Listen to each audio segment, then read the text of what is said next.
Hello everyone, welcome to Saroj Mishra's YouTube channel में। YouTube channel पर आप सभी का बहुत बहुत स्वागत है। दिल्ली में गवर्नमेंट एडेड माइनॉरिटी स्कूल से शिक्षक भर्ती नोटिफिकेशन रिलीज हुई है। परमानेंट पोस्ट है। सबसे अच्छी बात यह कि डायरेक्ट रिक्रूटमेंट, सीधी भर्ती, परमानेंट पोस्ट है। इसमें पीजीटी, टीजीटी, पीआरटी और अन्य नॉन टीचिंग पोस्ट भी हैं कुछ। और सैलरी गवर्नमेंट पे स्केल जो अभी फिलहाल चल रहा है दिल्ली गवर्नमेंट का, वही पे स्केल ऑफर करेंगे। निःशुल्क आवेदन कर सकते हैं, मतलब फ्री ऑफ कॉस्ट आप अप्लाई कर सकते हैं। अभी टाइम है काफी अप्लाई करने का। बाकी डिटेल आगे वीडियो में चेक कर लेंगे। सबसे पहले वैकेंसी आप देख पाएंगे स्क्रीन पर असिस्टेंट टीचर की। अब असिस्टेंट टीचर वहां पर अगर क्लियर नहीं किया तो दिल्ली में प्राइमरी टीचर और प्री प्राइमरी टीचर दोनों को असिस्टेंट टीचर के नाम से ही एडवर्टीजमेंट निकालते हैं। लेक्चरर का मतलब हो गया post graduate teacher. Post graduate teacher economics, fine art and home science में वैकेंसीज हैं। एंड ट्रेन ग्रेजुएट टीचर काफी सारी वैकेंसीज है। English, Hindi, maths, natural science, Punjabi and social science. तो स्नातक शिक्षक या प्रशिक्षित स्नातक शिक्षक में ऑल सब्जेक्ट हो ही गए, English, Hindi, maths, science, social science and Punjabi language में। Special education teacher, drawing teacher और इसके अलावा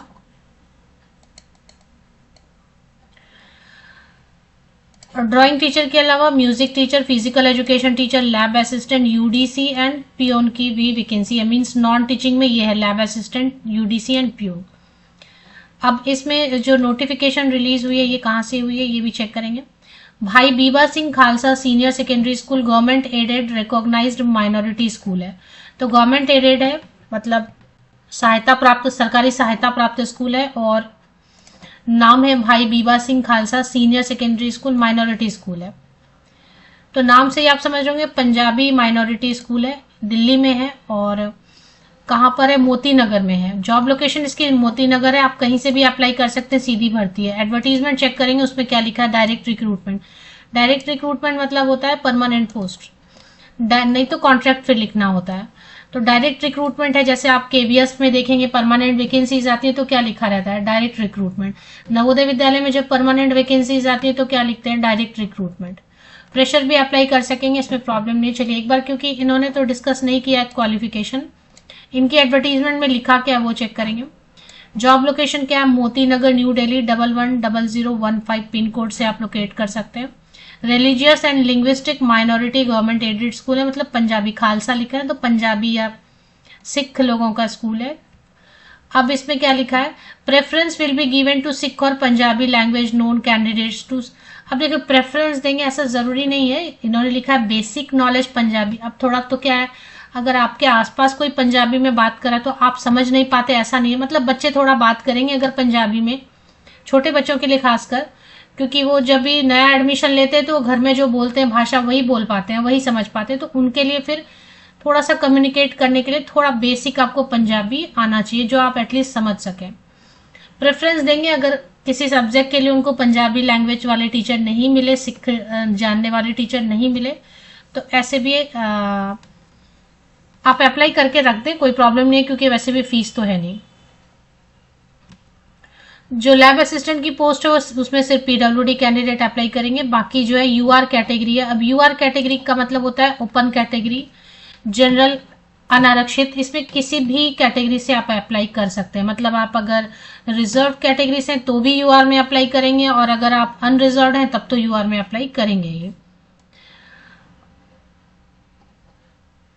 ये age, qualification etcetera as per latest recruitment rules of government aided school, directorate of education, GNCT of Delhi. तो दिल्ली में जो है DSSB के हिसाब से भी फिलहाल क्या चल रहा है वो डिस्कस करेंगे। अभी डिस्कस कर लेते हैं क्या क्या उसमें रिक्वायरमेंट है। सैलरी दे रहे हैं 7 CPC के हिसाब से, क्योंकि डायरेक्ट रिक्रूटमेंट है, सीधी भर्ती है, परमानेंट पोस्ट है, तो गवर्नमेंट पे स्केल तो देना होगा। तो गवर्नमेंट पे स्केल के हिसाब से आपको पता है दिल्ली में HRA भी ज्यादा है। और तो असिस्टेंट टीचर की सैलरी 45-47,000 बनेगी शुरू में। परमानेंट है तो सैलरी अभी बढ़ेगी। और अभी जैसा पता चल रहा है कि 8th पे कमीशन के लिए भी काफी ज्यादा जो है ना जोर दे रहे हैं सभी। तो 8th पे कमीशन, 8वां वेतन आयोग आएगा तो सैलरी और भी बहुत ज्यादा बढ़ेगी। तो बेसिकली मेन चीज है कि परमानेंट वैकेंसीज हैं, कहीं से भी तो अप्लाई करना चाहिए, सैलरी तो बढ़ती रहती है। फिर जो ट्रेन ग्रेजुएट टीचर है उनके लिए भी अराउंड 52,000 के अराउंड सैलरी होगी स्टार्टिंग। और जो पोस्ट ग्रेजुएट टीचर है 65,000 70,000 के अराउंड स्टार्टिंग सैलरी होने वाली है। अगर आप ऑलरेडी कहीं पर काम कर रहे हैं तो आपको एक एनओसी वगैरह का जो रूल है वो पता है, तो वो एनओसी वगैरह आपको एक्सपीरियंस सर्टिफिकेट वगैरह लगाना होगा, नो ऑब्जेक्शन सर्टिफिकेट लगाना होगा। एग्जाम भी नहीं है, सिर्फ इंटरव्यू है, नो एग्जाम। अभी duly field application form along with qualification मैं आपको बता देती हूँ, क्योंकि ये DSSB में जो चल रहा है वही उसी के हिसाब से ये बता रहे हैं कि वैसा होना चाहिए क्वालिफिकेशन, एज क्राइटेरिया। तो ये सब रीड कर लेते हैं एक बार, जो इनके कंडीशन है अप्लाई करने का मेथड वगैरह, फिर बाद में एंड में क्वालिफिकेशन चेक कर लेंगे। Duly field application form along with self attested copies of all required certificates and marksheets all semester. जितने भी आपके पासिंग सर्टिफिकेट है, मार्कशीट है, 10th ऑनवर्ड्स, 10वीं से लेके अभी तक के जितने भी पासिंग सर्टिफिकेट मार्कशीट है, उन सब की आप फोटोकॉपी लेंगे, उस पर आप साइन करेंगे, अपनी सिग्नेचर करेंगे, तो वो सेल्फ अटेस्टेड कॉपीज बोलते हैं। अगर एक्सपीरियंस है, आपके पास एक्सपीरियंस लेटर है, तो वो भी आप लगाएंगे ऑफ कोर्स। और गवर्नमेंट पोस्ट ऑफिस जाएंगे, इंडियन पोस्टल सर्विस से, स्पीड पोस्ट या रजिस्टर्ड पोस्ट से फॉर्म जो है फोटोकॉपीज के साथ में भेज देना। एप्लीकेशन फॉर्म का कहाँ पर है वो भी मैं आपको दिखा देती हूँ। किस एड्रेस पे भेजना, ये एड्रेस है। 21 डेज के अंदर अंदर भेजना है। 21 डेज मतलब आज ही ये कल 7 दिसंबर को ये नोटिफिकेशन दिखाई दी है, तो 7 दिसंबर से 28 दिसंबर तक आप लेटेस्ट जो है ना भेज सकते हैं, मतलब पहुंच जाना चाहिए 28 दिसंबर। हाथ से किसी को नहीं देना है, जाके स्कूल में अगर ड्रॉप नहीं करना है, आपको इंडियन पोस्टल सर्विस ही यूज करना है, स्पीड पोस्ट या रजिस्टर्ड पोस्ट ही सिर्फ करेंगे। चलिए फॉर्म वगैरह, एनवेलप पे आपको क्या लिखना है, must be superscribed on top application for the post of. किस पोस्ट के लिए अप्लाई कर रहे हैं ये पूरा बोल्ड में ऐसे कैपिटल में आपको लिखना है। अगर एक से ज्यादा अप्लाई करना चाहते हैं, होता है ना, आप एलिजिबल हैं टीजीटी के लिए भी, पीआरटी के लिए भी, या पोस्ट ग्रेजुएट टीचर के लिए भी, ट्रेन ग्रेजुएट टीचर के लिए, तो आप अप्लाई जितना चाहे उतना कर सकते हैं, लेकिन सबके लिए फिर अलग अलग आपको एनवेलप बना के अलग अलग सब फोटोकॉपीज करके भेजने होंगे। Application should have pass from a recognised board. ठीक है, फॉर्म ये रहा, ये फॉर्म है, इसको भरना है, भेजना है। ये फॉर्म आपको लिंक मिल जाएगा वीडियो के डिस्क्रिप्शन बॉक्स में, ये फॉर्म आपको मिलेगा। ज्यादा बड़ी फॉर्म नहीं है, 2 ही पेजेस हैं इसमें। चलिए इन्फॉर्मेशन देखेंगे, इन्होंने इन्फॉर्मेशन में क्या लिखा है ये आपको देखना है। इसमें लिखा है important information for filling application form, certificates, degree, marksheet, all semester, all year, experience certificate अगर है तो, डिसेबिलिटी, पीडब्ल्यूडी अगर आप हैं तो सबको फोटोकॉपी लेना है, उस पर सेल्फ अटेस्ट करना है, मतलब अपना सिग्नेचर करना है। अगर पीडब्ल्यूडी का बेनिफिट लेना है तो आपको जो है प्रॉपर सर्टिफिकेट होना चाहिए कॉम्पिटेंट अथॉरिटी से।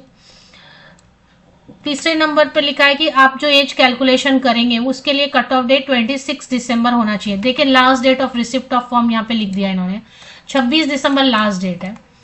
मैंने 28 बोला ना, तो 26 दिसंबर इज द लास्ट डेट। 26 दिसंबर तक आपका फॉर्म पहुंच जाना चाहिए। तो 26 दिसंबर को ही, 26 दिसंबर को आप कट ऑफ डेट लेंगे एज कैलकुलेशन के लिए। हर अलग अलग आप एप्लीकेशन पोस्ट के लिए करना चाहते हैं तो फॉर्म अलग अलग आपको भर के, अलग अलग सारे फोटोकॉपीज लगा के, application for the post of her envelope पे आपको अलग अलग पोस्ट लिखना होगा। सभी फोटोकॉपीज पर, फॉर्म पे, सब पे आपके सिग्नेचर होना बिल्कुल जरूरी, ये अलग से लिख दिया है। फॉर्म ठीक से नहीं भरेंगे या फोटोकॉपीज पे आप साइन नहीं करेंगे तो वो रिजेक्ट कर देंगे। जिनको शॉर्टलिस्ट करेंगे उनको सिर्फ इंटरव्यू के लिए बुलाया जाएगा, बाकी कैंडिडेट जो सिलेक्ट नहीं होंगे उनको कोई भी इंफॉर्मेशन देते तो है नहीं, ये लोग कोई भी नहीं देते हैं। ये 6 अक्टूबर पता नहीं कौन सी एडवर्टीजमेंट बता रहे हैं, चले ये नहीं पता कब आई है। Application form after closing date will not be entertain. तो ये हो गया फॉर्म, आपको मैंने बता दिया। चलिए अभी क्वालिफिकेशन की बात कर लेते हैं एक बार, क्योंकि इन्होंने तो बताया नहीं क्वालिफिकेशन क्या है, लिखना चाहिए, बट इन्होंने बोल दिया कि DSSB मतलब Delhi government of NCT of Delhi का जो रूल चल रहा है। तो चलिए शुरू करते हैं कि पोस्ट ग्रेजुएट टीचर में 2 ही वैकेंसीज है, 3 ही है। तो पोस्ट ग्रेजुएट टीचर में दिल्ली में क्या चल रहा है, तो दिल्ली में भी अपर एज लिमिट 36 है। ठीक है, अनरिजर्व कैटेगरी में सारे सीट्स हैं, तो लेक्चरर पोस्ट का मैं बात कर रही हूँ, 36 अपर एज लिमिट है। क्योंकि यूआर में सारे सीट हैं, तो यूआर में अभी एज में रिलैक्सेशन की कोई बात है नहीं। यूआर में सीट है तो 36 अपर एज लिमिट है। लेकिन एक चीज अच्छी है कि होम साइंस के लिए तो बीएड वगैरह जरूरी नहीं होता है, फाइन आर्ट के लिए भी बीएड जरूरी नहीं होता है। इकोनॉमिक्स के लिए भी पीजीटी में दिल्ली में ये है कि आप अगर थ्रू आउट फर्स्ट क्लास हैं, जैसे 12th में, 10th में, ग्रेजुएशन में, पोस्ट ग्रेजुएशन में 60% एंड एबव मार्क्स है, तो आपको जरूरी नहीं है कि बीएड हो, बिना बीएड के भी आप अप्लाई कर सकते हैं। Otherwise master degree plus BEd होना चाहिए। इसके साथ में डिप्लोमा वाले को भी अपॉर्चुनिटी देते हैं, मतलब डिग्री है, बीएड है या डीएड है, दोनों ही अप्लाई कर सकते हैं। साथ ही अगर बीएड नहीं है, डीएड नहीं है, कुछ भी नहीं है, तो थ्रू आउट फर्स्ट क्लास है तो भी आप अप्लाई कर सकते हैं बिना बीएड के, विदाउट बीएड। तो ये रूल है, fine art and home science के लिए बीएड की जरूरत नहीं होती है। टीजीटी में जो अपर एज लिमिट है, टीजीटी की अपर एज लिमिट अभी जो दिल्ली में चल रहा है वो है 32 ईयर्स। तो यहां से लेके सीरियल नंबर 5 से लेके सीरियल नंबर 10 तक के लिए 32 ईयर्स अपर एज लिमिट है। 32 साल है, यूआर है, अनरिजर्व कैटेगरी में सारे सीट हैं, तो इसमें कोई एज में रिलैक्सेशन नहीं मिलेगी। क्वालिफिकेशन वही है, रिलेटेड सब्जेक्ट में ग्रेजुएशन होना चाहिए एंड बीएड होना चाहिए एंड सीटेट पेपर 2 होना चाहिए। सीटेट होना चाहिए क्योंकि दिल्ली का है ना, तो सीटेट पेपर 2 तो चाहिए। तो टीजीटी के लिए हो गया। असिस्टेंट टीचर के लिए बीएलएड वाले भी कर सकते हैं, 12th पास होना है 50% या वो मार्क्स के साथ में, और बीएलएड है या डीएड है, डीएलएड है, जो भी है उसके साथ आप अप्लाई कर सकते हैं। इसके लिए अपर एज लिमिट जो है ना 30 ईयर्स है असिस्टेंट टीचर के लिए। और अगर असिस्टेंट टीचर में इन्होंने मेंशन नहीं किया प्री प्राइमरी टीचर भी है तो मॉन्टेसरी ट्रेंड है, नर्सरी ट्रेंड है या बीएड नर्सरी है, जो भी है आपका 12th पास 50% या वो मार्क्स, 12th किसी भी स्ट्रीम से, arts, science, commerce. Special education teacher के लिए तो बीएड स्पेशल एजुकेशन है या डिप्लोमा इन स्पेशल एजुकेशन है। ड्राइंग टीचर में तो ड्राइंग टीचर तो फाइन आर्ट में आ जाता है ना, तो बीएफए है तो अप्लाई कर सकते हैं। इसमें लेक्चरर है फाइन आर्ट में तो बीएफए नहीं चलेगा, मास्टर डिग्री होना चाहिए या इक्विवेलेंट। यूडीसी के लिए फिजिकल एजुकेशन टीचर में अब इन्होंने लिखा नहीं है, तो बीपेड है, एमपेड है, डीपेड है, जो भी है। म्यूजिक टीचर में डिप्लोमा है, डिग्री है, विशारद है, या आपने कोई ऐसा प्रोफेशनल कोर्स किया है। लैब असिस्टेंट के लिए 12th पास। पीयून के लिए तो कुछ भी 8वीं पास भी है, 10th पास भी है तो चलेगा। यूडीसी के लिए एलडीसी के तौर पे अगर काम किया है तो यूडीसी के लिए अप्लाई कर सकते हैं। तो ये सारी डिटेल है। फॉर्म की लिंक आपको वीडियो के डिस्क्रिप्शन बॉक्स में मिल जाएगी, वो आप चेक कर लें। वीडियो के डिस्क्रिप्शन बॉक्स को नीचे तक स्क्रॉल डाउन करके आपको ये फॉर्म जो है ना भर के भेजना, ये मिल जाएगा। सारी इन्फॉर्मेशन मैंने वीडियो में एक एक करके बताया है। आप वीडियो शुरू से लेकर अंत तक अच्छे से देखें, सारी इन्फॉर्मेशन वीडियो में आपको जरूर मिलेगी।